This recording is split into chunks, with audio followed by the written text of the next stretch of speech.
Hello everyone! Welcome to We Cottage Art Studio. Today I'm going to review the new Prima Color travel watercolor sets. As you can see, they have 3 sets and I found these for $22. I think they usually run about $24, but about a month ago I found just a blank metal travel watercolor tin that I filled with my own paints, and that cost $20. So I thought these were a really great deal at $22. Plus you get 12 different paints inside. I'm going to show you the different sets. This one is tropical. They come packaged in that pretty little box, and the watercolor tin is inside.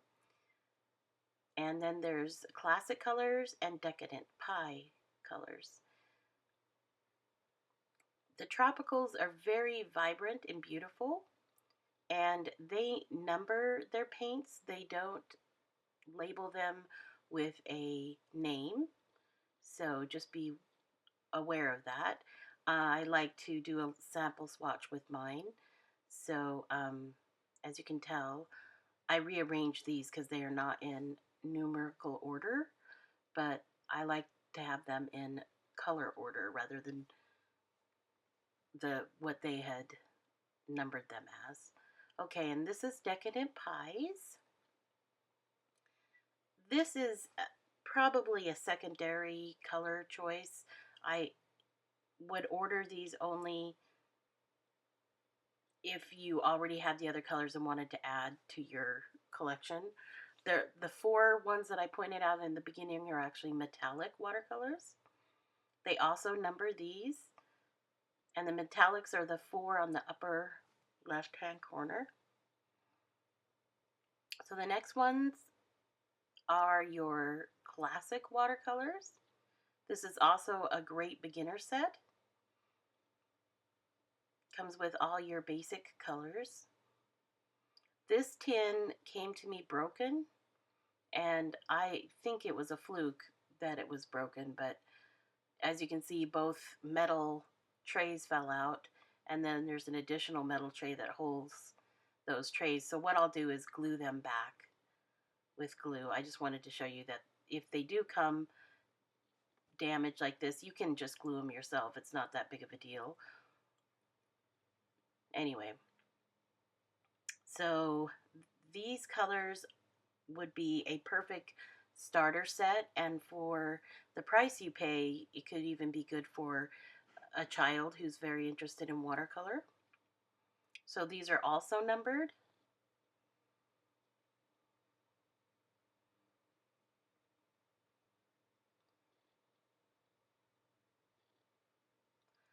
Now I'm going to paint a page for you using the tropical set, and these are so vibrant, you barely have to touch water to the pans to get them to load onto the brush.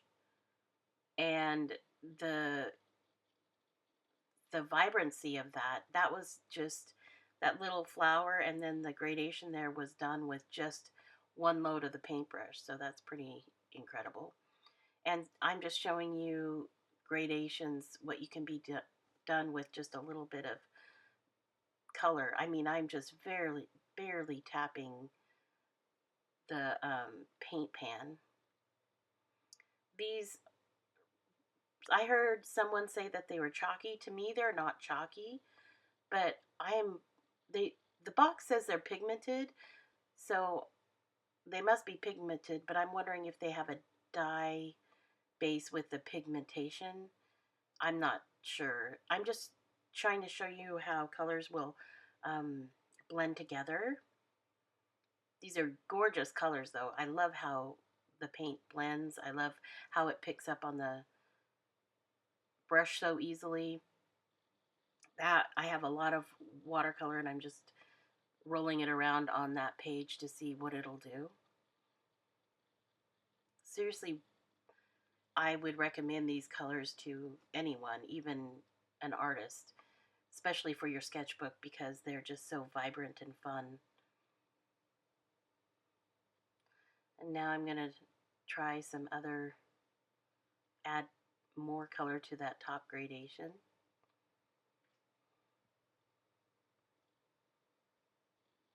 I'm just playing with the color here so that you can see what it does.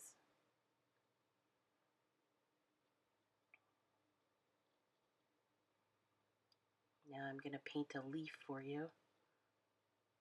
They also texture really well. When I drop water into this leaf here, you'll see that you can get really pretty textures with just watercolor drips, which some paints will do and some paints won't. These paints are really good at picking that little bit of change up. And I'm charging that one side with blue so I can get some more texture in there. Again, I'm not really trying to paint a painting here. I'm just trying to show you different techniques using the paints to see how they react with one another.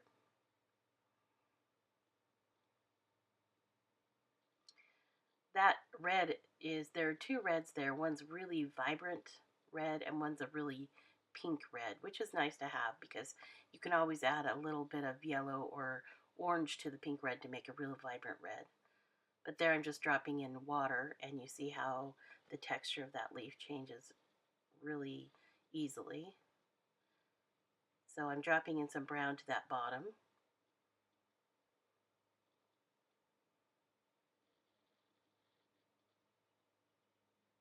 This one I'm going to put a color of paint next to another color and see how the water goes where it's really wet, it charges into the other color. I really love that effect, and not all paints do that. They don't have that ability, and these are both really vibrant and still see how that blue charged into the green over there. It's really unique. And if you're trying to get textures and blends in your watercolor, that's a nice feature to have.